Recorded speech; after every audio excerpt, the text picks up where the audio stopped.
All right, so what I'm going to do here is watch this guy's video.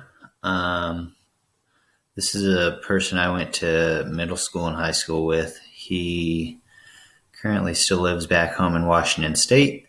I don't know that he's ever lived outside of Washington State, but he has some interesting opinions about what's going on in our political discourse in America at the present time. And what I want to do is just kind of show some areas where I disagree with him and kind of explain why. So we'll go ahead and watch and we'll pause and play and do what we can. What's good? What's good? I had planned on doing this video for a while, but in my heart, I knew I needed to wait, and I wanted to do some research before I got into it, but that is no longer an option, so I have done no research. I'm not going to really present anything, just besides bring it on. So first thing I'll say is I kind of don't like when anyone starts like an argument or states that they're going to put out their position without using any kind of source material to back it up or data or anything other than their own conscious stream of thought. After all that I've already been through, all that I have seen, and all that I predict to see, there are no roads to freedom. The gulags inevitably await me. As you may have seen today, there was another wave of censorship that hit the tech sphere. And it always reminds me of that expression. At first they came for the Jews, and then they came for the so-and-so, and then they came for the so-and-so, and by the time they came for me, there was no one left to help. You don't have to like what people say, but that's what the fuck freedom of speech is about. You have lost your way. The control is getting out of control. And eventually they will come for you. So bring it. I'm ready. You stupid fucking fascist left-wing progressive pieces of shit. Okay, so this is the first one that I really wanted to just say flat out is left-wing fascism is an oxymoron. While anything can be put onto Wikipedia, as most people know, you can, put on there that all ducks are blue. But unless it's verifiable, it's not going to stay on Wikipedia for too long. So long story short, if you look up fascism on Wikipedia, it clearly says that it's a right-wing ideology. So saying left-wing fascism is literally an oxymoron. I also want to point out this is where he starts to get a little aggro, which is, in my opinion, kind of never really the way you want to go in these kinds of communication formats. But, to each his own. Shit. Let's go. You are such hypocrites. This country is going to... And the other thing I'll say about him calling people hypocrites is the fact that this person shut off communication with me. And I actually remember when it was when the pandemic first started happening, and being that he's a fan of conspiracy theories, he, I think, either shared or was commenting on the pandemic video that was widely debunked. And so, yeah, that's why he cut off communication with me for some apparent reason. Apparently, according to him, I broke the social contract. I'm still waiting to figure out what I did. Hell in a handbasket, and you're driving the fucking car. I'm a little pissed off. One of my very favorite YouTubers had his channel deleted. I'll admit it, Stefan Molyneux. I like him. Okay, so Stefan Molyneux has some really interesting ideas about race and things like that. I don't think it would be too far to say that he thinks that Asian people are the master race. That might be me putting words into his mouth. And it proves that he's not really a white supremacist, which is, good for him. Good for you, Stefan Molyneux. But he has some very interesting theories around race. And so if you haven't heard of him, look him up. You'll be able to find his stuff, even though he's been deleted off of YouTube. I don't always agree with him. No, not at all. But he's entertaining. He will have a conversation, although sometimes it will be contentious with people. But he's not afraid to talk about difficult things, and that's exactly what the left is doing. They're silencing dissenting opinions so they can enforce their statist ideology on us.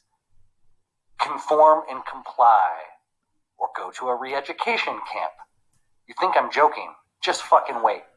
10 years from now, just fucking wait. So I'm hoping that, through the grapevine, maybe Andrew and I will still be communicating 10 years from now.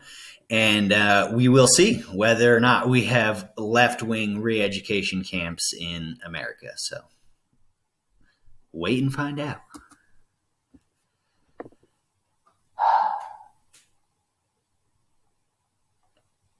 From the Tao Te Ching. If you want something to shrink, you must first allow it to expand.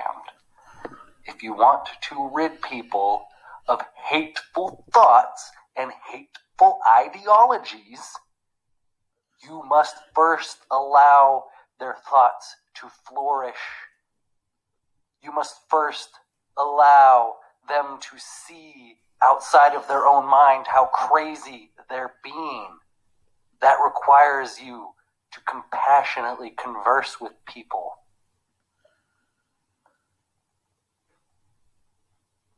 If you want to de-radicalize someone, you have to listen to them.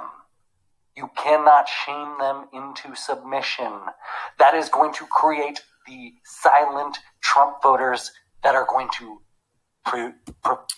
Okay, so I think that especially after the election, again, the pollsters getting it so wrong. Not as bad as last time, but pretty wrong. But Nate Silver, in my opinion, is a pretty legitimate guy when it comes to statistics and stuff. Specifically, his website 538. So if you ever want to check out some good statistical analysis of stuff, check out his website at 538. And the reason I bring it up is because he debunked this one. There isn't a silent Trump voter majority out there. Sure, there are silent Trump voters, but it's not like this droves of millions of people that are afraid to state their support for Donald Trump. I don't know if you've noticed, but everyone I know who supports him very loudly. Provide him with a landslide. I'm willing to bet my hair and glorious fucking beard on it. $5,000. I will let you cut my hair and my beard if Trump does not win. And we'll video it and everything. So I was actually wrong. I thought that he had said no strings attached. He would get rid of his hair and beard if Trump loses. But there is the $5,000 bet that he initiated here. In his next video, he lowers it down to $1,000. So he says to anyone, of the 45 views that watch his video, if anyone wants to pony up $1,000, upon Donald Trump winning, then he'll get rid of his hair and beard on the opposite edge of the coin. Being that I had no way to communicate with him, I obviously had no way to accept the bet. Not to mention, I don't think anyone cares enough about his hair and beard to risk $1,000 for it. Just because you care that much about it doesn't mean other people do. So, look at this shit.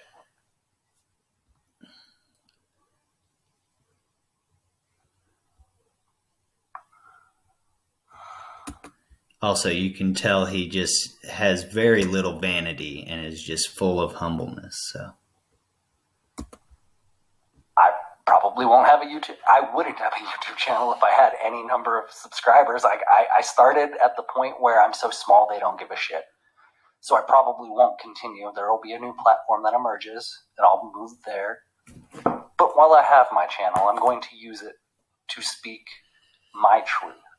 And my truth is one that likes freedom of speech. If you disagree with me, So I'll get to it, and that way maybe we can just not mention it at the end. But freedom of speech is not to be regulated by Facebook, YouTube, Twitter, Snapchat at all when it comes to big tech. Big tech are companies that are allowed to do whatever they want. If Jack Dorsey or Mark Zuckerberg decided tomorrow that they want their platform to support only left-wing opinion and thought, they could make that decision. Have they done that? Of course not, because they are trying a little bit to keep the open discourse. But again, it is not their responsibility to do that. If you want it to be their responsibility to do that, then the state would have to put in some sort of regulation for them to not being able to censor anyone or any kind of speech. So, but them doing what they want with their own companies is perfectly within their legal and constitutional right. Let's talk.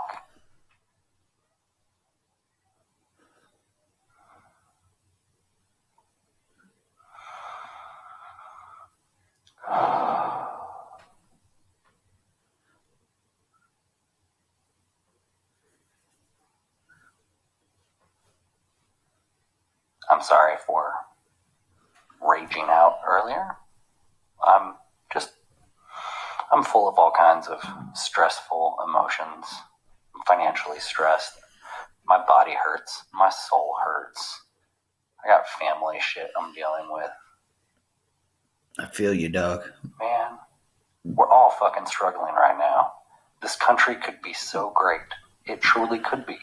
I think that's some common ground we can find. See, I think this country is great currently.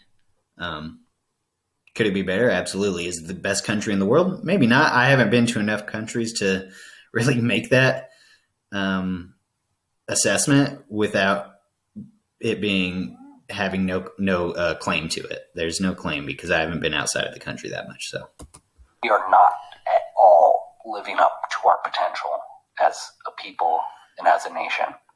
I agree with you. But this totalitarianistic road we're going down. And anytime I hear totalitarian nowadays, I think of, guys like Kim Jong-un, Vladimir Putin, and Donald Trump. Donald Trump flouts and touts these guys as great leaders when they are clearly fascistic dictators. It's not going to be pretty. We're not going to build the world that we all know we can have. So please, let's try to come together and have conversations before it's too late. Cool. So that's the end of the video. This is my first time doing this. My brother and I are hopefully going to be starting a YouTube channel. And I'll probably put this up there, and I'll start doing these kinds of things more often.